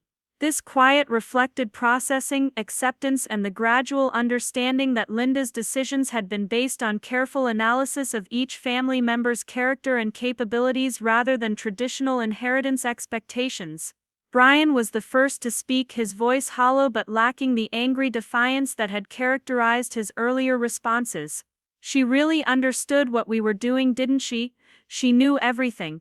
Margaret's reply was gentle but definitive. Your mother spent months ensuring that she understood the complete truth about what was happening to her business and her family. Every decision in this will was based on documented evidence rather than assumptions or suspicions. Jessica wiped her eyes with a tissue that was already soaked with mascara and tears. Can we still be part of the family? Can we ever make this right? I looked at my sister, seeing past the expensive clothes and carefully applied makeup to the frightened woman who had convinced herself that criminal behavior was justified by family loyalty and financial pressure. You'll always be my sister, Jess. But things will have to be completely different from now on. David squeezed my hand gently, a gesture that conveyed both support and understanding. His professional experience with criminal investigations had taught him that family relationships could survive even serious betrayals, but only if all parties committed to fundamental changes in behavior and expectations. The trust documents and foundation bylaws, Margaret said, include detailed instructions for implementing the new business structure and community programs. Sarah and David, you'll need to meet with Harper Properties' management team and legal advisors within the next week to begin the transition process. The practical aspects of inheriting a $21 million business empire and establishing a multi-million-dollar charitable foundation were beginning to sink in. Within a matter of days, I would transition from teaching elementary school children to managing construction projects, real estate developments, and community investment programs that would affect hundreds of families. Mrs. Harper also left personal letters for each family member, Margaret said, distributing sealed envelopes that bore our names and Linda's distinctive handwriting. She wanted you to understand her reasoning from her own perspective, not just through the legal documentation. The envelope containing my letter felt warm in my hands, as if it still carried some trace of Linda's presence and wisdom. I tucked it into my purse, knowing that I would need time and privacy to process whatever final thoughts she had wanted to share with me personally about the enormous responsibility she was placing on my shoulders. Brian stood slowly, his movements reflecting the physical exhaustion that accompanies complete emotional devastation. I guess this is goodbye to the life I thought I was going to have. Everything I planned, everything I counted on, it's all gone. It's goodbye to a life built on lies, theft, and betrayal. David replied, his tone compassionate but uncompromising. It could be the beginning of a life built on something real and honest if you're willing to do the work required. Jessica gathered her purse and coat with the mechanical movements of someone operating on autopilot. I don't know how to start over. I don't know how to live without the money and status I thought would always be there. The foundation will include job training, financial counseling, and emotional support services, I said, surprising myself with the certainty and authority in my voice. When you're ready to rebuild honestly, there will be resources and assistance available. Margaret packed her documents with the satisfied efficiency of someone who had successfully completed a complex and emotionally challenging assignment. Mrs. Harper would be proud of how you've all handled this situation. She understood that discovering the truth would be painful, but she believed that truth was the only foundation for genuine family healing and community service. The four of us walked out of the Riverside Community Center together, but we were no longer the same people who had entered conference room 4 hours earlier. The revelations about criminal behavior, hidden expertise, and strategic legacy planning had fundamentally altered our understanding of ourselves, each other, and our responsibilities to the community that had supported our family's success. Outside, the late afternoon sun reflected off the Columbia River, creating patterns of light that shifted constantly as the water flowed toward its distant destination. The city of Riverside continued its daily rhythm, indifferent to the human drama that had just concluded in one of its municipal buildings, but the outcomes of that drama would affect the community for generations to come. David and I stood beside our modest car, watching Brian and Jessica drive away in expensive vehicles that would likely be repossessed within a few months as the financial consequences of their criminal behavior became apparent. Their future had been reduced to the basic elements of survival and redemption, stripped of the artificial wealth they had accumulated through fraud and manipulation. Are you ready for this level of responsibility? David asked, his voice reflecting both professional assessment and personal concern for the magnitude of the challenge ahead. I thought about the question seriously, considering the enormity of what Linda had entrusted to my care. Harper Properties employed over 70 people, managed dozens of active construction projects, and contributed millions of dollars annually to the local economy. The decisions I would make over the coming years would affect not just my own family but an entire community of workers, contractors, residents, and business owners. I don't think anyone could be completely ready for this, I replied honestly.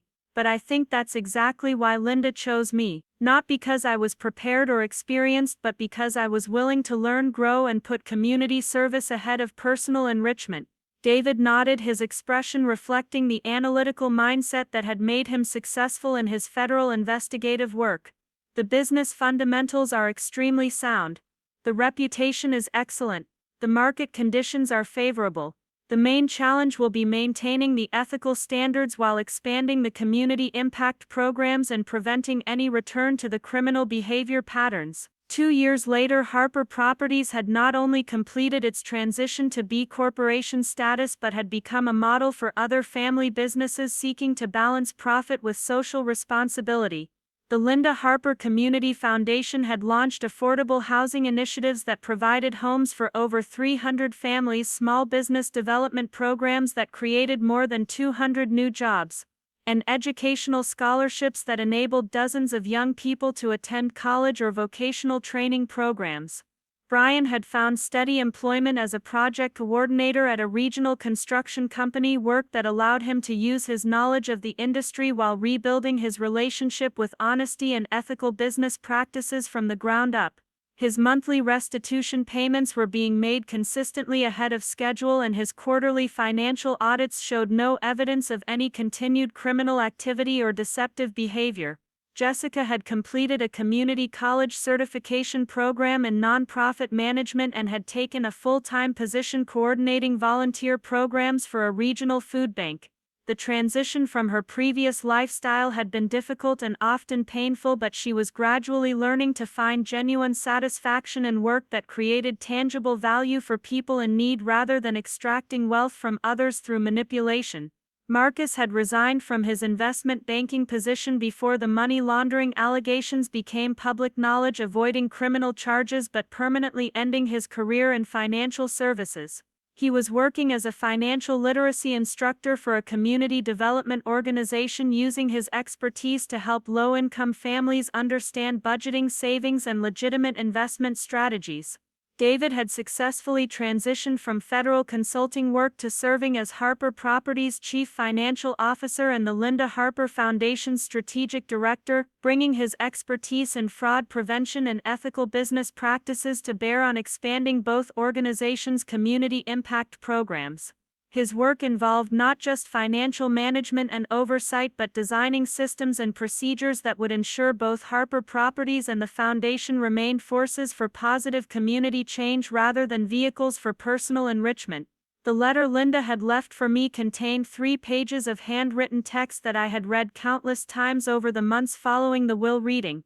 Her words reflected the wisdom of someone who had spent decades building something meaningful while watching family members attempt to reduce that meaning to simple personal financial gain. "My dearest Sarah," she had written, "I chose you to inherit Harper Properties not because you were the most business-minded of my children but because you were the only one who consistently demonstrated that you understood success means building something larger and more important than yourself." Harper Properties was never just about making money for the Harper family, it was always about creating opportunities and stability for families throughout our community to build better, more secure lives for themselves and their children. Your siblings lost sight of that fundamental purpose, and their criminal behavior was the inevitable result of putting personal financial gain ahead of community service and family responsibility. I trust you to remember that every decision you make as Harper Properties leader will affect not just your own family's financial future but hundreds of families who depend on the company for employment, housing, business opportunities, and community investment. David's expertise will help you prevent the kind of internal corruption that nearly destroyed everything I built over 30 years, but the real long-term protection comes from never forgetting that wealth carries profound responsibilities to the people and community who helped create it. Use Harper Properties and the Foundation to honor and serve the people who made our family's success possible, and you will build something that lasts far beyond any individual lifetime or personal financial interest. The final paragraph of Linda's letter had become the guiding principle for every decision I made as Harper Properties leader and the Foundation's primary administrator. Remember always that the greatest inheritance I can leave you is not money or property, but the opportunity to discover what you can build and accomplish when you focus consistently on serving others rather than enriching yourself. That discovery will be worth more than any amount of money could ever be, and it will create a legacy that your own children and grandchildren can be genuinely proud to inherit and continue.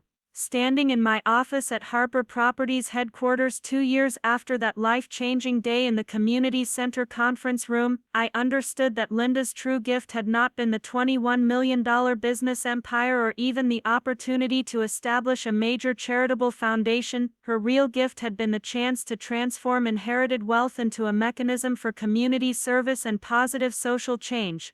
Harper Properties continued to grow and prosper under the B Corporation structure, but its success was measured not just in financial returns and profit margins but in the number of families who found stable housing through foundation programs, the number of small businesses that received development support and technical assistance, the number of young people who gained access to educational opportunities that had previously been beyond their reach, and the overall improvement in quality of life for Riverside's most vulnerable residents. The story that had begun with family betrayal, criminal conspiracy, and the revelation of hidden expertise had evolved into something entirely different and far more meaningful, a testament to the possibility that even the most devastating revelations about human behavior and family dysfunction could be transformed into opportunities for building something genuinely valuable and lasting for an entire community. The quarterly board meetings for both Harper Properties and the Linda Harper Foundation now included representatives from the community organizations and families that benefited from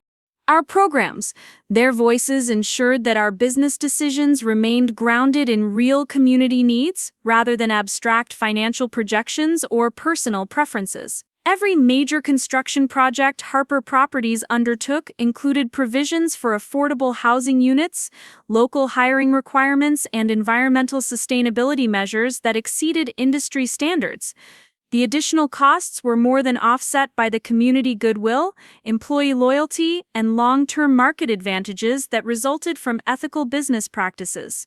The Foundation's programs had expanded beyond housing and education to include healthcare access, food security, and small business development initiatives that were creating a more resilient and prosperous community for everyone who lived and worked in the Riverside area. Brian and Jessica visited the Foundation office occasionally, usually to volunteer for community events or attend the financial literacy classes that were helping them rebuild their lives on honest foundations. Our relationships had evolved from the old patterns of assumption and resentment to something based on mutual respect for the hard work of genuine redemption and community contribution. Linda's legacy lived on not in the money she had accumulated, but in the transformation of that money into something that served purposes far beyond individual family enrichment. Harper Properties and the Linda Harper Foundation had become institutions that would continue creating positive community impact long after all of us were gone, ensuring that Linda's vision of wealth as a tool for community service would influence future generations. 5 years had passed since that transformative afternoon in Conference Room A at the Riverside Community Center, and the changes that had rippled outward from Linda's strategic will had reshaped not just our family, but the entire economic and social landscape of our community. Standing in the newly completed Harper Community Center, a gleaming facility that housed the Foundation's expanded programs alongside Harper Properties' regional headquarters, I marveled at how completely our lives had been transformed by the revelations of that single day. The building itself represented everything Linda had envisioned when she restructured her legacy around community service rather than individual enrichment. The ground floor housed career training programs, financial literacy classes, and small business development services that had already helped over 800 families transition from economic uncertainty to sustainable prosperity. The second floor contained Harper Properties offices where 42 employees now managed construction projects across 3 counties, all governed by the B Corporation principles that ensured every business decision considered community impact alongside financial returns. David emerged from his office carrying a stack of quarterly reports that documented the Foundation's latest achievements. His role had evolved far beyond the financial oversight Linda had originally envisioned. He now served as the strategic architect for community development initiatives that were being studied and replicated by foundations across the Pacific Northwest. His expertise in fraud prevention had proven invaluable not just for protecting our organizations from internal corruption, but for helping other family businesses implement ethical governance structures that balanced profit with social responsibility. The Affordable Housing Initiative just received approval for the third phase, he said, his voice reflecting the quiet satisfaction of someone whose work was creating tangible improvements in people's lives. We'll be breaking ground on 96 additional units next spring, which will bring our total housing impact to over 500 families. The numbers represented more than statistical achievements. They reflected individual stories of transformation that validated Linda's belief that inherited wealth could become a force for positive change rather than simple family enrichment. Each housing unit represented a family that had transitioned from rental uncertainty to homeownership stability, children who would grow up in safe neighborhoods with access to quality schools, and parents who could focus on career development rather than housing insecurity. Margaret Howell joined us in the lobby, her presence a welcome reminder of the legal expertise that had made Linda's vision possible. Now in her late 50s, she had become the Foundation's general counsel and had helped dozens of other families structure their estates around community benefit rather than traditional inheritance patterns. Her work had contributed to the emergence of a new model for family wealth management that prioritized long-term social impact over short-term financial accumulation. I just finished reviewing the impact assessment for the vocational training programs, Margaret said, consulting a tablet that displayed data on program outcomes and participant success rates. The job placement rate has increased to 87%, and the average starting salary for program graduates has exceeded regional median income levels for the first time. The vocational training programs had become one of the Foundation's most successful initiatives, providing specialized skills training in construction, healthcare support, and renewable energy installation. The programs were designed in partnership with regional employers who committed to hiring graduates, creating a direct pipeline from education to sustainable employment that benefited both participants and the broader economy. A familiar voice called my name from across the lobby, and I turned to see Jessica approaching with a confidence and genuine warmth that would have been unimaginable during the early months following Linda's will reading. Her transformation over the past 5 years had been remarkable, not just in terms of career development and financial stability, but in her fundamental approach to relationships and community engagement. Jessica now served as the Foundation's Community Outreach Director, a position she had earned through 4 years of dedicated volunteer work and exceptional performance in nonprofit management certification programs. Her natural communication skills and networking abilities, which had once been used for manipulative purposes, had been redirected toward building partnerships between the Foundation and other community organizations. The partnership meeting with the regional school district went better than expected, Jessica said, her enthusiasm genuine and infectious. They've agreed to incorporate our financial literacy curriculum into all high school economics classes, which means we'll be reaching over 2,000 students annually starting next fall. The financial literacy programs represented a particularly meaningful achievement for Jessica, who had first-hand experience with the consequences of poor financial decision-making and the importance of ethical money management. Her ability to connect with program participants who were struggling with debt, budgeting challenges, and economic uncertainty was rooted in authentic understanding rather than theoretical knowledge. Brian appeared in the doorway of the career training classroom, wearing the safety equipment that identified him as a lead instructor for the construction skills program. His journey from criminal conspirator to respected educator had been longer and more difficult than Jessica's, but his commitment to genuine rehabilitation had ultimately proven as strong as his previous dedication to fraudulent schemes. After completing his restitution obligations ahead of schedule, Brian had enrolled in a master's program in vocational education and had gradually built a reputation as one of the region's most effective instructors for construction trades training. His classes consistently achieved the highest job placement rates and participant satisfaction scores, largely because his teaching was informed by real-world experience and a deep understanding of the challenges facing people who were trying to rebuild their lives through honest work. We just graduated another cohort from the electrical certification program, Brian said, his voice carrying the pride of someone whose work was creating genuine opportunities for others. All 16 participants have job offers, and 3 of them are planning to start their own businesses within the next 2 years. The transformation in Brian's approach to business and money had been profound and sustained.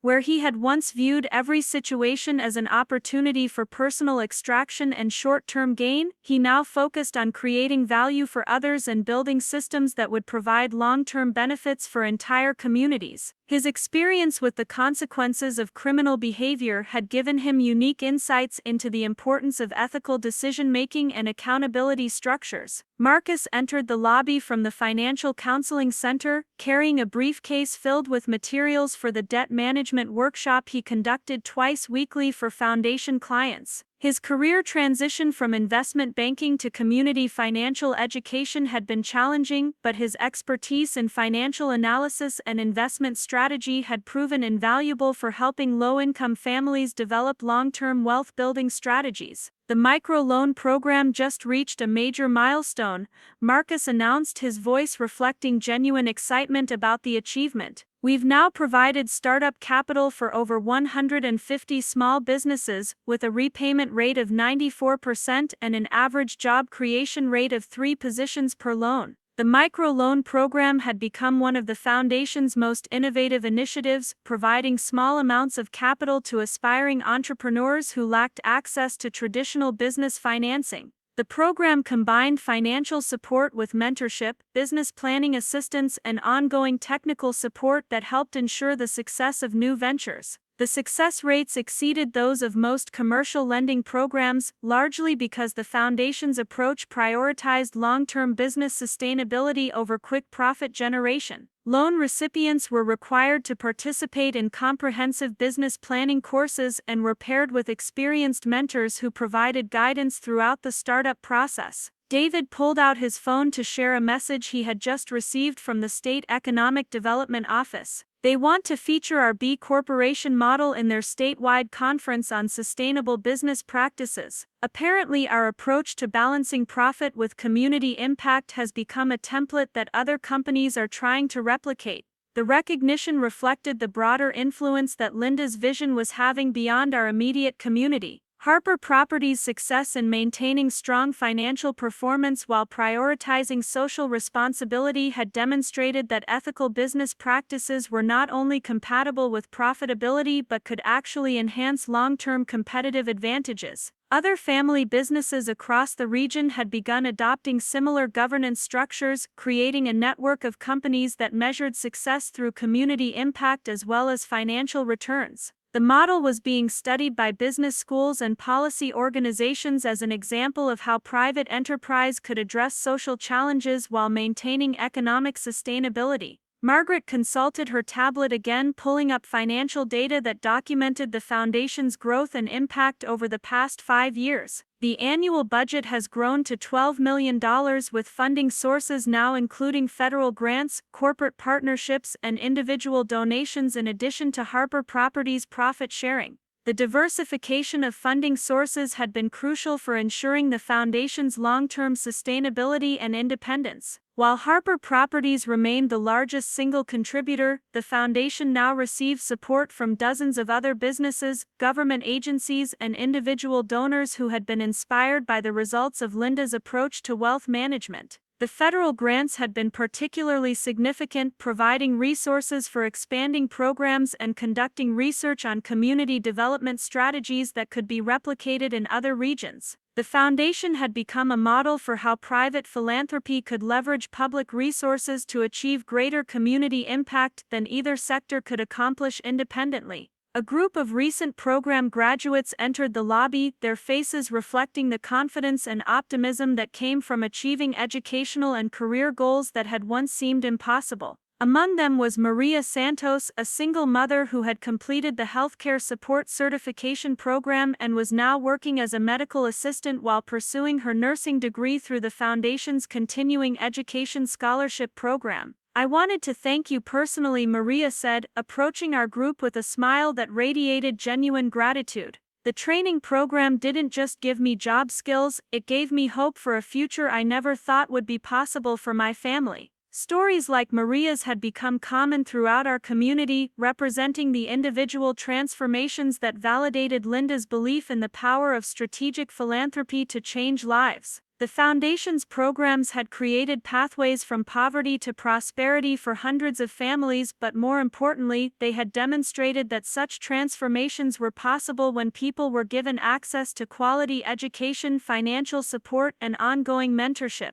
The scholarship program had enabled over 200 students to pursue higher education or vocational training that would have been financially impossible without assistance. The program's holistic approach included not just tuition support but also childcare assistance, transportation help, and career counseling that addressed the complex challenges facing adult learners who were trying to balance education with family and work responsibilities. David's phone buzzed with another message, this one from a documentary filmmaker who wanted to feature our story in a project about innovative approaches to inherited wealth. PBS is interested in doing a full-length documentary about the Foundation's model and its impact on community development policy, he said, showing me the message. The media attention reflected growing national interest in alternative approaches to family wealth management and philanthropy. Linda's strategy of using inheritance to build community institutions rather than simply enriching individual family members had captured the imagination of economists, policymakers, and other wealthy families who were seeking more meaningful ways to transfer wealth across generations. The documentary would provide an opportunity to share Linda's vision with a national audience and potentially inspire other families to consider similar approaches to estate planning and philanthropy. The film would focus not just on our family's story but on the broader implications of using private wealth to address public challenges through strategic community investment. Jessica pulled out her own phone to share photos from the previous day's groundbreaking ceremony for the new Community Health Center, a joint project between the Foundation and the County Health Department that would provide comprehensive medical care for low-income families. The health center should be operational within 18 months, she said, scrolling through images of community leaders, foundation staff, and future patients celebrating the beginning of construction. The health center represented the Foundation's expansion into healthcare access, addressing one of the most persistent challenges facing low-income families in our region. The facility would provide primary care, dental services, mental health counseling, and health education programs that would serve over 3,000 patients annually. The project had required complex partnerships between the Foundation, government agencies, healthcare organizations, and community groups, demonstrating the collaborative approach that had become characteristic of all Foundation initiatives. Rather than simply funding projects independently, the Foundation worked to leverage its resources by building partnerships that multiplied the impact of every dollar invested.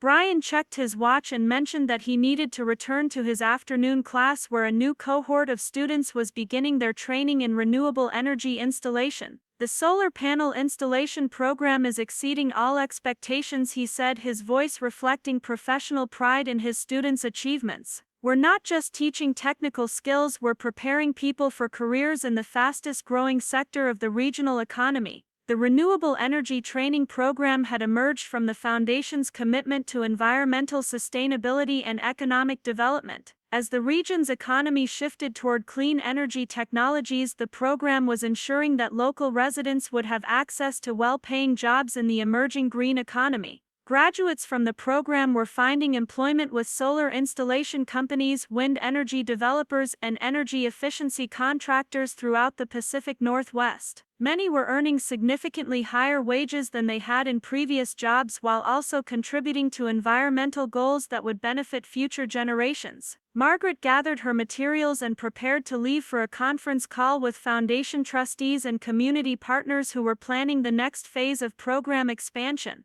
The 5-year strategic plan is coming together nicely, she said, her voice reflecting satisfaction with the Foundation's growth and evolution. We're on track to double our community impact over the next decade while maintaining the financial sustainability that Linda prioritized. The strategic planning process had involved extensive community input and data analysis to ensure that the Foundation's future initiatives would address the most pressing local needs while building on the successes of existing programs. The plan included expansion into early childhood education, senior services, and environmental restoration projects that would further diversify the foundation's community impact. As the afternoon sun streamed through the community center's windows, casting warm light across the lobby where dozens of people were pursuing education, receiving services, and building better futures for their families, I reflected on how completely Linda's vision had been realized. Her strategic use of inherited wealth had created institutions and programs that would continue serving the community for generations beyond our individual lifetimes. The transformation of our family had been equally profound. Where criminal behavior and manipulation had once characterized relationships between siblings, we now work together as colleagues and collaborators in service of something larger than personal financial interest. The foundation had given us a shared purpose that transcended old patterns of competition and resentment. David joined me at the window overlooking the construction site where the new community health center was taking shape. "Linda would be amazed by everything that's grown from her original vision," he said, his voice reflecting the wonder of someone who had witnessed an idea transform into a thriving institution.